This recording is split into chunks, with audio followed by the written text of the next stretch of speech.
Hey, what's up everybody? Just wanted to give a quick overview of the modifications done to this 2022 Husqvarna Vitpilen 401. So first thing I'll do is I'll start up at the front.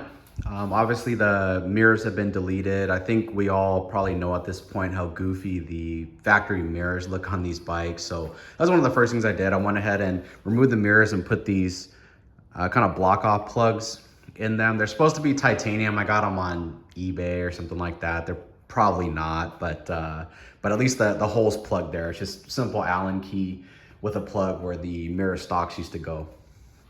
I also went with the European spec LED turn signals. So these are OEM parts you can get from Husqvarna. So those are these right here. Again, we all probably know how goofy the factory turn signals look. They're the incandescent ones. I guess for US DOT, that's required to have incandescent turn signal bulbs, so that's why we have them. But really funky looking, kind of a almond shaped turn signal. So went ahead and went with the OEM LED ones. Plugged right in, no need to do any splicing or any modifications to the wires or anything like that. Also, I think what's important to note are the European spec turn signals. The wires are also the same length as the incandescent turn signal, so you don't have to worry about wire management and things like that, cable control. You don't really have to worry about that. It just goes back exactly the same as the OEM incandescent ones did. So it's a really nice modification. It's a little bit pricey. It takes some time to get the parts because they're Euro spec. But once you get them, pretty straightforward. You do have to, on the front, you have to take the headlight out and things like that, but it's really a straightforward modification. I really recommend it to everybody. You don't have to change the relay. I know everybody online says, oh, you have to change the relay, you're gonna get hyper flash, this and that. I'll show you folks right now. Yeah, I mean, it looks like a pretty normal rate of flash to me. I mean, maybe it's a little quicker than factory, maybe, I'm not sure, but it's definitely not noticeable. It's definitely not what you think of when somebody mentions hyper flash. So anyways, that's the factory US spec relay, didn't change it. That's the cadence of the turn signal flash when you go to the LED Euro spec ones. I also went with the Husqvarna kind of OEM plus levers, so both on the clutch and the brake. Kind of one annoying thing though, so I noticed on the brake lever, it's kind of a little bit more of a satin, almost a gloss finish to it. You can kind of see it there. And then on the clutch lever, some of it is gloss. So this part here is kind of a satin gloss, and the actual folding part of the clutch lever is matte. So not sure what's up with that. I don't know if I just got a bad one, or if they're all supposed to be like that, or if they come like that after they're made after a certain date. Not sure, but that was kind of annoying. Also on these OEM plus levers, they have a really nice, I don't know if you folks can see it, they have a really nice Husqvarna insignia kind of laser etched into it, but for whatever reason they put it on the bottom, so that's for the clutch and the brake. So I kind of wish they didn't do that. I'd rather have it at a place where you could see it, just so that way you know it's an OEM part. But hey, it is what it is. It's just one of them things. Other than that, nice pieces. Like the adjustment on them, they're not near as loose as the OEM ones. So you'll probably notice on your OEM 401s, your brake lever and your clutch lever are really, really loose. These are much tighter. They're not excellent, they're not great, but they're much better than what was there. So also went with the OEM OEM reservoir cover. So got rid of that kind of funky looking stamped or cast piece and went with the like a billet looking Husqvarna one. So same exact design as the KTM OEM plus one, but this one's black and has the Husqvarna lever. So, or Husqvarna emblem on it. So just a little bit nicer look. It's just one of those things where when you're riding, you see it the whole time. So I kind of wanted to dress that up a little bit, even though it's, you know, it doesn't really add anything to the bike. Bar end mirrors, just went with some like Amazon specials. Not the greatest, they're okay. A lot of people online said that they're excellent. They're the Fenrir ones. I guess for the price, they're okay. They're like 60 bucks or 70 bucks or something like that. So for the price, they're fine, but you can see there, the tint is really blue and the image is not super clear in them. So yeah, I mean, again, considering the OEM plus bar and mirrors are like 110 bucks each, and they're kind of hard to get. They're not always available. I guess you can't complain too much considering how much you paid for it, but yeah, I mean, everybody online saying that they're the greatest, they're just as good as the OEM ones. I don't think that I agree with that necessarily. Moving to the engine, went ahead and changed to the Kuber catless header, so much lighter than the OEM one. It's also got a lot better flow. You'll probably notice on the 2021 and 2022s, the portion of the pipe that goes under the engine and transmission case, it's really flat. This one obviously is has a lot better flow, and it actually, a lot of people don't realize, it actually has a dual pipe setup. So it kind of has a Y, right? So it goes one into two, back into one when it goes into the resonator. So kind of a cool design.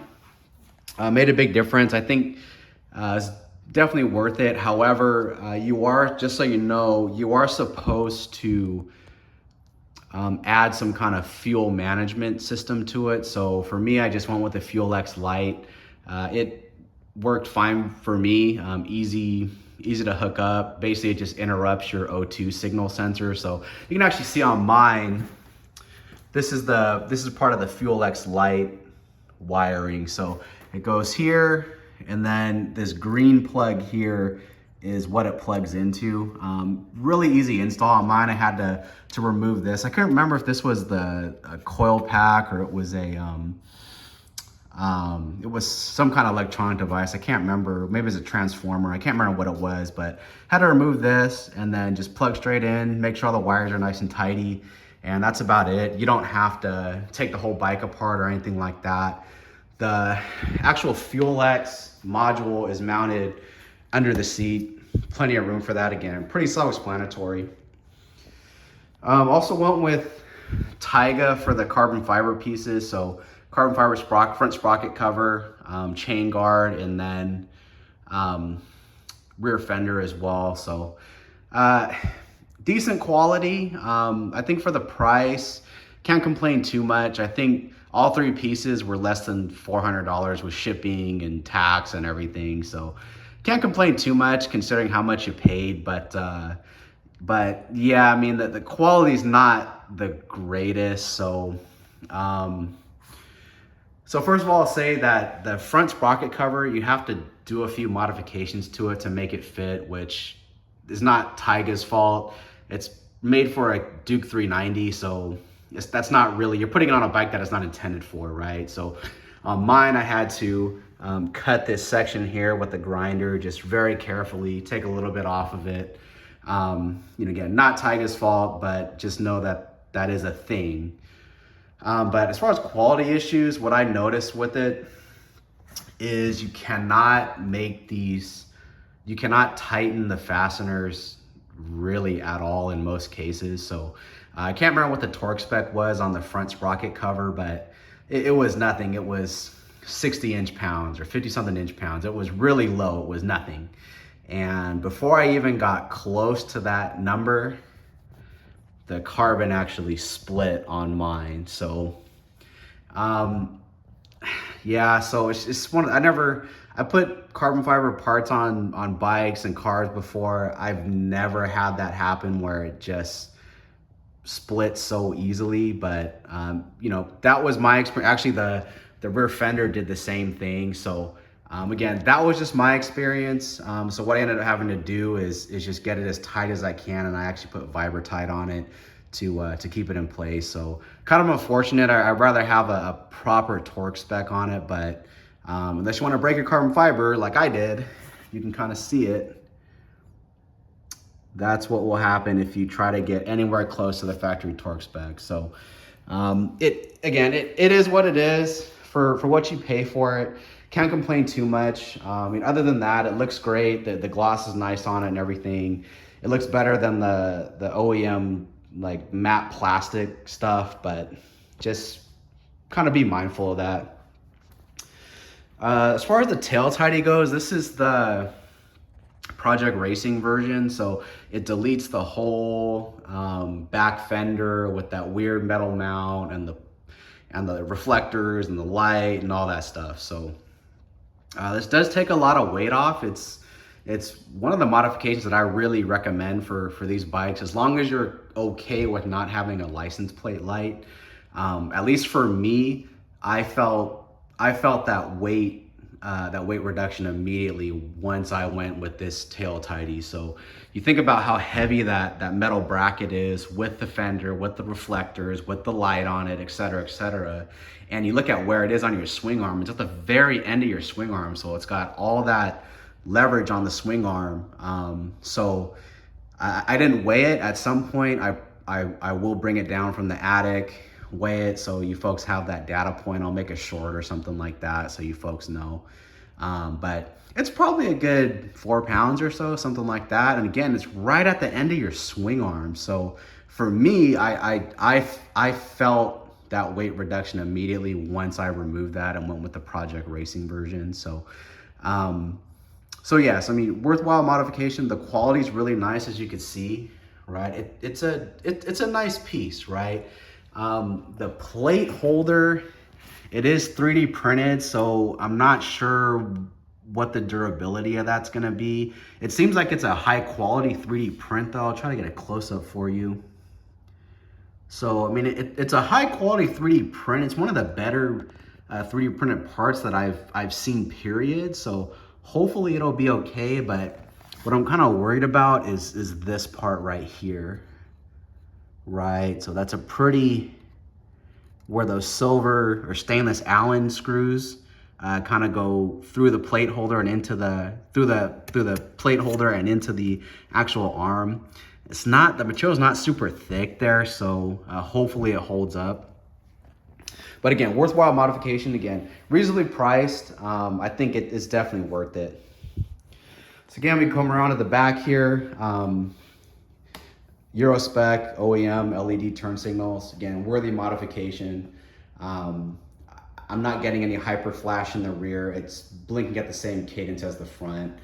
I almost forgot, I also went with a Formula 390 16-tooth sprocket. So your factory sprocket on your 401 is a 15-tooth, which for city driving or city riding and stunt riding and things like that, and hooning, whatever you want to call it, is fine. It's a good gear. It's gonna make the engine feel more lively.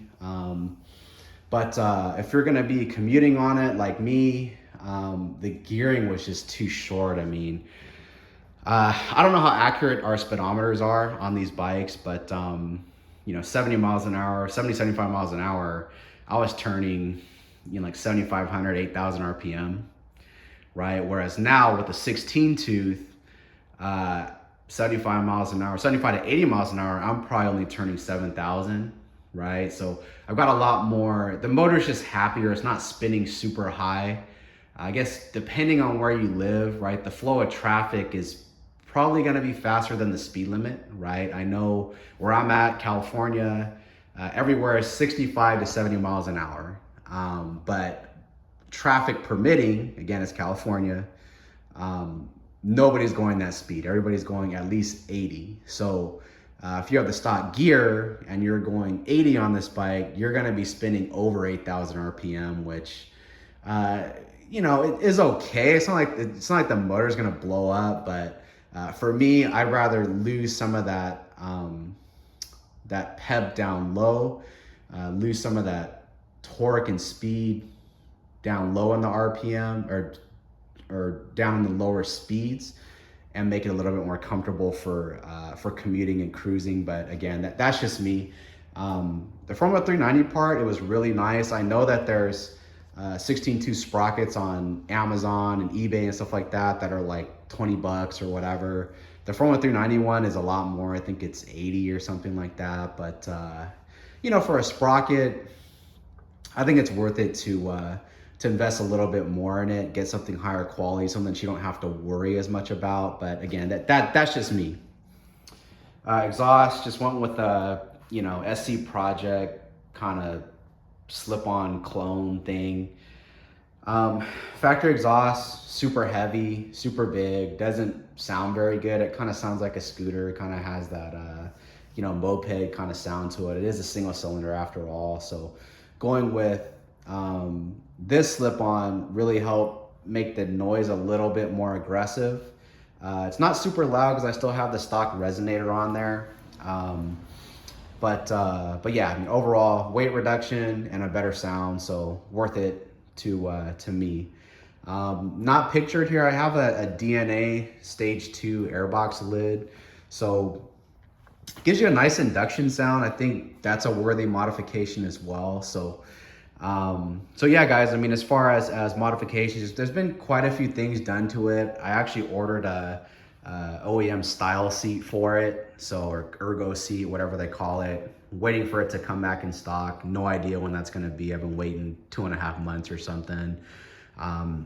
Hey, it is what it is. Vitpilens, they're an oddball bike. They don't sell a ton of them, right? They're not a Ninja 250 or something like that, where there's just a ton of them out there. So it kind of is what it is. Can't complain too much, but yeah. So you know, anyways, guys, last thing I wanted to mention was, you know, if you can, it's pretty easy to remove weight from these things. So removing the passenger grab handle, right? Depending on what your intended use is, you might need it, but removing that handle, that's a metal handle. So that took some weight off. There's also a skid plate on these. So there's like a plate that protects the bottom of the motor, protects the exhaust. On a Svart, you probably want that because you're probably going off-road and things like that. On a Vit, I'm not planning on taking it off-road. Hopefully I don't, especially unintentionally. But that thing's pretty heavy. A lot of that's metal as well. So just little things like that, taking the grab handle off, taking the skid plate off, taking your rear fender off with the light and the reflectors and this and that. Those are taking your mirrors off, taking the passenger foot peg off. I may take them off the other side as well.